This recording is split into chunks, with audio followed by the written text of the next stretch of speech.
You think things are too complicated. They're not. Your thinking is. That sting you feel reading that. Good. Because the problem was never the idea sitting in front of you, it was the way you approached it. You've been conditioned to treat confusion like a badge of intelligence. When something sounds complex, you assume it must be deep. When something feels hard, you assume it must be important. That belief is quietly destroying your ability to think. You don't question enough. You don't simplify enough. You don't demand clarity from yourself. Instead, you accept fog as knowledge. And then you wonder why nothing sticks. Why everything feels overwhelming. Why your progress feels fake. Here's the reality you've been avoiding.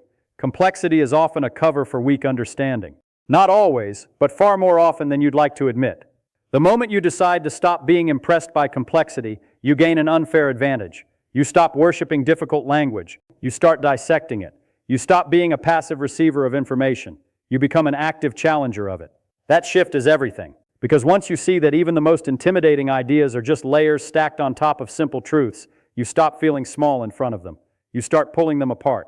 You start owning them. And ownership is where real power begins. You don't need to be smarter. You need to be more ruthless with how you think. Strip things down. Question everything. Refuse to move forward until something actually makes sense. That's the difference between someone who pretends to understand and someone who actually does. And right now, if you're honest, you've been pretending more than you've been understanding. You've been lying to yourself more than anyone else ever has. Not out loud. Not in obvious ways. But in quiet, dangerous habits. You read something once and say, yeah, I get it. You hear an explanation and nod along. You repeat phrases that sound intelligent. But if someone stopped you and said, explain it in your own words simply, everything would fall apart. That's the gap. That's where your progress dies. Because recognition is not understanding. Familiarity is not mastery. And memorization is not thinking. This is one of the hardest truths to accept. You can spend years around knowledge and still not truly understand it. Time does not guarantee clarity. Exposure does not guarantee depth. Only deliberate breakdown does. And you've been avoiding that work. Why? Because it's uncomfortable. It forces you to confront what you don't know. It makes you feel slow. It challenges your ego. But avoiding it has a cost, a massive one. It keeps you stuck in a loop where you consume more and more information, hoping something will click, but nothing ever fully does. You become dependent on explanations instead of capable of creating them. And that's intellectual weakness. If you want to break out of that, you have to adopt a brutal rule. If you can't explain it simply, you don't understand it. No exceptions, no excuses. That rule will expose you. It will frustrate you. But it will also transform you. Because the moment you stop accepting half understanding as enough, your entire approach changes. You slow down. You dig deeper. You stop pretending. And that's where real learning finally begins. There's a dangerous habit you've built without even noticing it. You trust things because they sound smart. You hear complex explanations, technical words, long chains of logic, and you assume they must be correct. That assumption is costing you clarity. You've outsourced your thinking to authority, to textbooks, to experts, to anything that feels more confident than you. And while expertise has value, blind trust does not. Because when you stop questioning, you stop understanding. You become a collector of conclusions instead of a builder of reasoning. And that's fragile. The moment something slightly changes, your understanding collapses because it was never yours to begin with.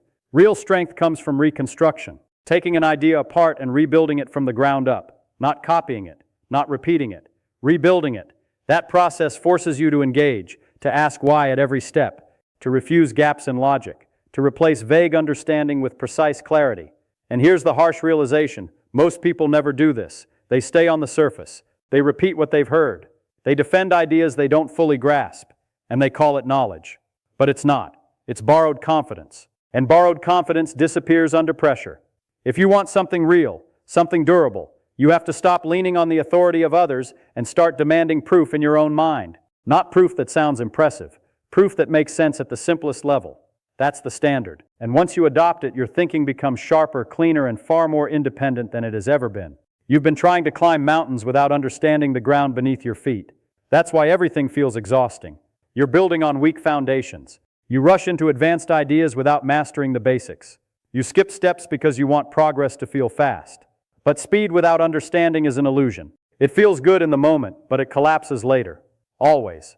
Strong thinking doesn't come from stacking more information on top. It comes from compressing information down to its simplest form. That's where clarity lives. That's where confidence becomes real. When you take something complex and reduce it to a few simple, undeniable truths, You remove all the noise. You see what actually matters. You understand how pieces connect. And more importantly, you gain control over the idea instead of feeling controlled by it. This is where most people fail. They try to remember everything instead of understanding the core. They get lost in details instead of anchoring themselves in fundamentals, and then they wonder why nothing sticks. Because without a strong base, everything feels unstable. The solution is simple but not easy. Go back. Break things down further than feels necessary. Ask basic questions. What is this? Why does it work this way? What happens if this part changes? These questions might feel too simple, almost childish, but that's exactly why they work. They cut through complexity, they expose gaps, they force you to rebuild your understanding from something solid, and once that foundation is strong, everything above it becomes easier to grasp, faster to learn, and harder to forget. You avoid simplicity because it feels beneath you. That's the truth. You think if something is explained in a basic way, it must be incomplete. You associate complexity with intelligence and simplicity with weakness. That belief is backwards. True understanding is simple, not because the idea is small, but because it has been fully digested. When something is truly understood, it can be expressed clearly, directly, without unnecessary complication. But reaching that level requires effort. It requires breaking down layers of confusion. It requires removing everything that doesn't actually add meaning. And that process is uncomfortable. It forces you to confront how much of what you know is actually just noise. That's why you resist it. It challenges your identity. It makes you feel like a beginner again. But that's exactly where growth happens. Not in the illusion of knowing, but in the admission of not knowing. Once you accept that, simplicity stops feeling like a downgrade and starts feeling like power. Because now you're not trying to impress anyone. You're trying to understand. And understanding demands clarity. It demands precision. It demands that every part of an idea earns its place. No fluff, no filler, just truth. And when you reach that point, something shifts. You stop being overwhelmed by complex topics. You start seeing through them. You recognize patterns. You connect ideas faster. You think more effectively. Not because you've memorized more, but because you've simplified better. Another hard truth, you're impatient. You want understanding to come quickly. You want clarity without struggle. You want results without the messy middle. But deep thinking doesn't work like that. It's slow. It's frustrating. It requires sitting with confusion longer than you're comfortable with. And that's where most people quit.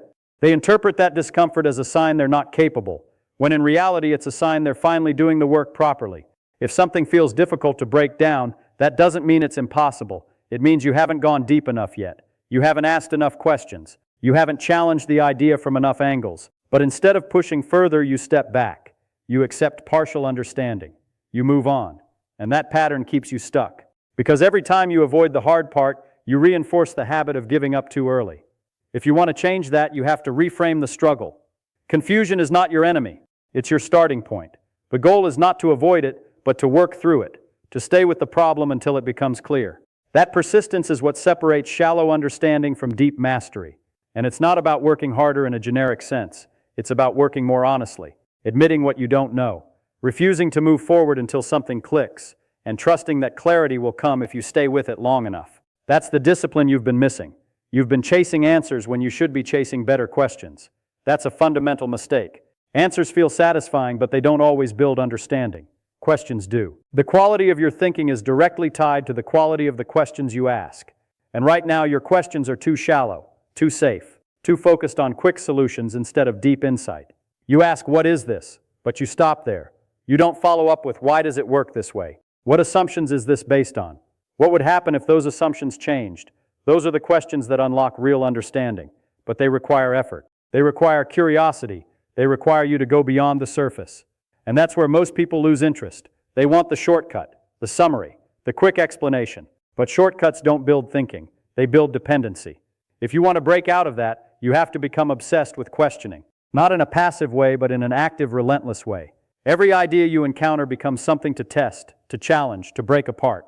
You don't accept it at face value. You dig into it. You explore its limits. You look for weaknesses. And in doing that, you strengthen your own understanding. Because now you're not just consuming information. You're interacting with it. You're shaping it. You're making it yours. And that's where real intellectual growth happens. Most people are intimidated by big ideas. They see something labeled as advanced or complex and immediately assume it's beyond them. That assumption is self-imposed limitation. It has nothing to do with the idea itself and everything to do with mindset. Because every complex concept is built from simpler parts, always. There is no exception. The problem is, those parts are often hidden under layers of abstraction, jargon, and unnecessary complication. And instead of peeling those layers back, you step away. You tell yourself it's too much, too difficult, not for you.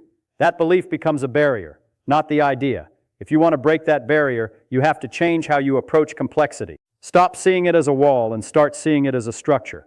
Something built, something that can be deconstructed.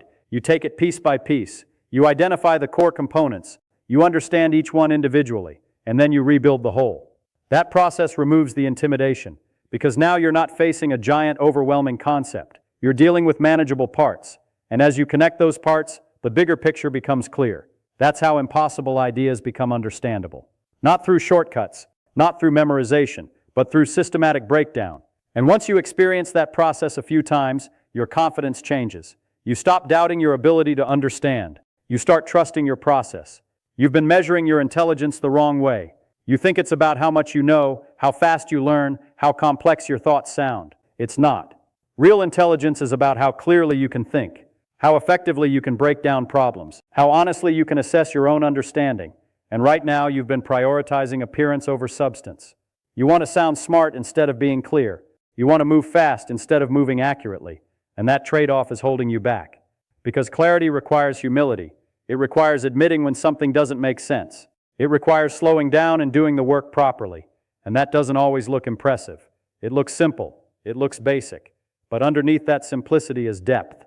Real depth. The kind that allows you to apply knowledge, adapt it, and build on it. If you shift your focus from looking intelligent to thinking clearly, everything changes. You stop rushing. You stop pretending. You start building understanding that actually lasts. And that's what separates surface-level knowledge from true mastery. Not how much you know, but how well you understand what you know. So here's the challenge. Stop hiding behind complexity. Stop pretending you understand things you don't. Pick one idea that feels difficult, intimidating, or impossible, and break it down. Not once, not quickly, but thoroughly. Reduce it to its simplest form. Explain it in plain language. Identify every gap in your understanding and close it. This will be uncomfortable. It will take time. You will feel slow. Good. That means you're doing it right. Because this isn't about speed. It's about depth. And depth is what creates real capability. Most people will never do this. They'll keep chasing more information, more content, more explanations, hoping something will finally make sense. But without changing how they think, nothing changes. Don't be like that. Take control of your thinking. Own your understanding. And prove it to yourself. Not by what you can repeat, but by what you can explain. Start now. No excuses.